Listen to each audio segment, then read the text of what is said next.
we can go right ahead and talk about some of these FIBA games.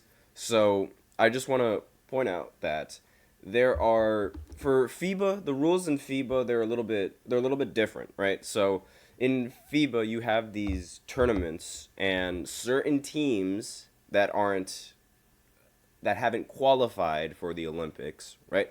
They play in this tournament, and depending on how much they get blown out, depending on how much they win by, depending on how many games they win, that determines how they qualify the into the Olympics, right? So the matchup between France and Turkey was, while it wasn't like a legitimate matchup, it was called an exhibition match, right? So meaning that it was an exhibition match, it means that the game didn't really matter, but it was just for fun, and there was a lot of fun to be had if you were Victor Wembanyama or Team France, because there are 8 teams for the Olympics that qualified, like that have already qualified. One, the United States, obviously. The second is Canada, and I mean it makes sense. There are a lot of great Canadian basketball players out there now. I mean Shai Gilgeous-Alexander and Jamal Murray. Then Australia, that's another team that qualified. South Sudan, that's another team that qualified already. Japan, Serbia, and Germany. They've all qualified. Now, oh, and also I don't know if I mentioned France either. France has also qualified. So, since the French team already qualified, the matchup between France and Turkey, it didn't really affect France in any sort of way. It was just an exhibition match just for fun. However, the Dominican Republic and Greece, they didn't qualify for the Olympics yet, so that game was a little bit more serious than the matchup between Turkey and France. So I'm just going to go ahead and pull up Victor Wembanyama. He was ridiculous against Turkey, and it already showed just how much of.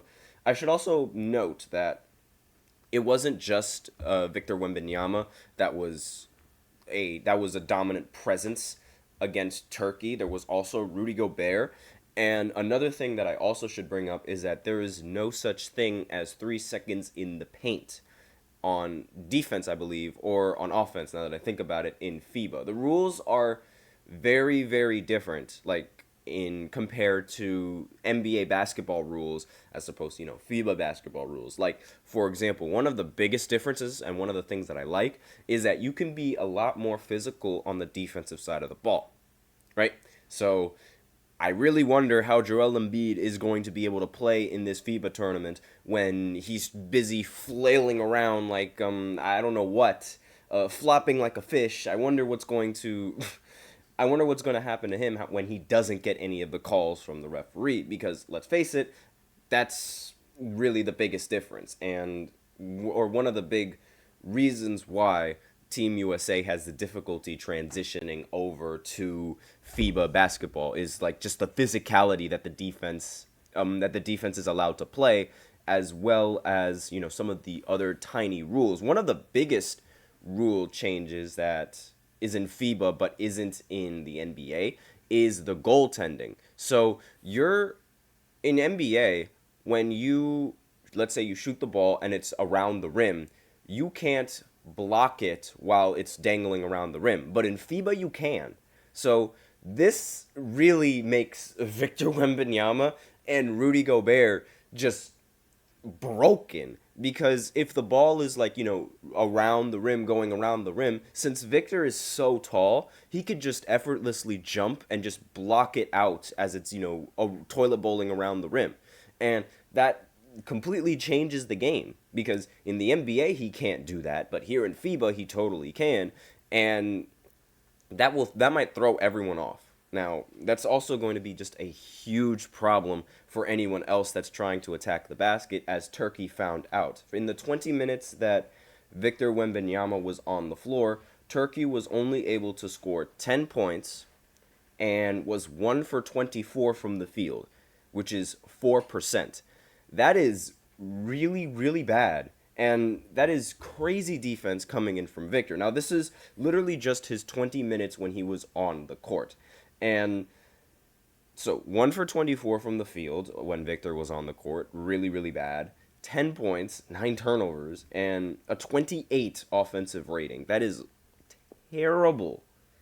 And obviously, Rudy Gobert was also on the court at the same time as Victor Wembanyama, so that also helps. But really, this just shows just how much of a defensive presence Victor really is. And he is going to be, if not, he already is a Hall of Fame, a Hall of Fame level defender. And he's just going to continue adding on to that in this basketball tournament. He is going to be a serious, serious problem. Now, I talked about one Stretch Armstrong, which is Giannis. So now we will talk about the other Stretch Armstrong from Greece, Giannis Antetokounmpo. Wait, I meant Victor, pardon me. So Giannis Antetokounmpo, he played against the Dominican Republic in the FIBA tournament. Now, this is actually, a very important game for Greece and for the Dominican Republic. And the way that Giannis was playing, honestly, sets my Dominicans back a couple of centuries.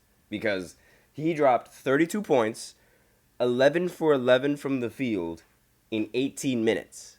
Like, this dude is insane.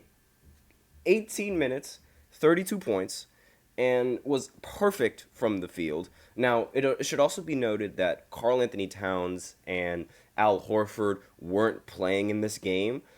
I have no idea why, but I just know that they weren't playing in this game, and that definitely affected the performance of the Dominican Republic, because let's face it, there was absolutely nobody on that team that was just tall enough or able to stop Giannis Antetokounmpo. And quite frankly, I don't think Al Horford or Karl Anthony Towns were going to be able to stop Giannis Antetokounmpo, even if they tried.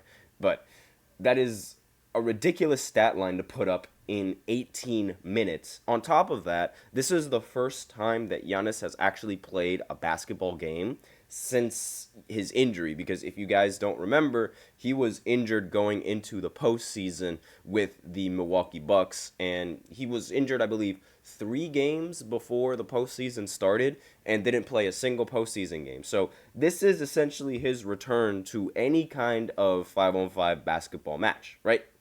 And he puts up 11 for 11. And like I said, this performance is going to set back my Dominicans centuries. Like, you would think he would have mercy on a third world country, but no, there is no mercy from the Greek freak. None whatsoever.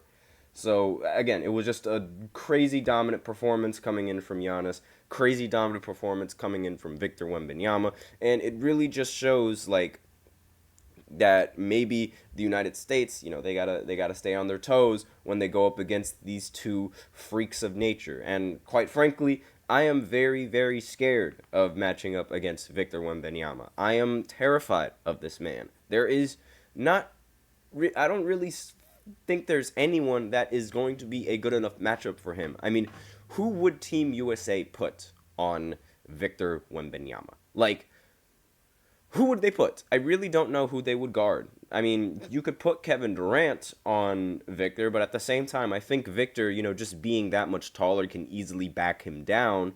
Not entirely sure what the game plan is going to be trying to guard Victor, but I don't know. Maybe they're just banking on their offense, because trying to get a bucket in the paint when this guy is in the paint, that's a lot to ask for. So maybe Team USA is going to maybe rely on the three-point shot a little bit more than relying on shots in the paint, because, I mean, let's face it, trying to get shots in the paint against Victor is just not ideal. It doesn't matter who you are. I know that this Team USA is full of a bunch of high flyers and a bunch of great dunkers, but even they are sometimes scared to bring the ball up or to lay the ball up when Victor is on the court. Especially, not to mention, Rudy Gobert is also going to be on the court at the same time that Victor is going to be on the court. So that's like 2 rim protectors that you got to worry about.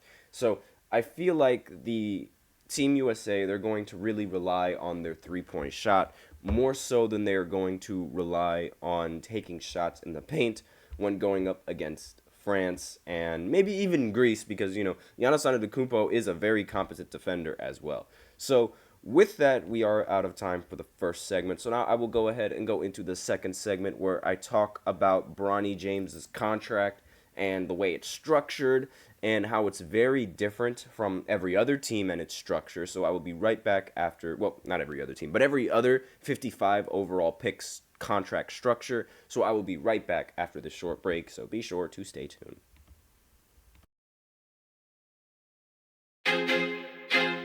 I feel like I'm losing my mind. Is everybody in the world blind? Please, Lord, give me a sign, a sign. I feel like I'm losing my mind. Is everybody in the world blind? Please, Lord, give me a sign, a sign.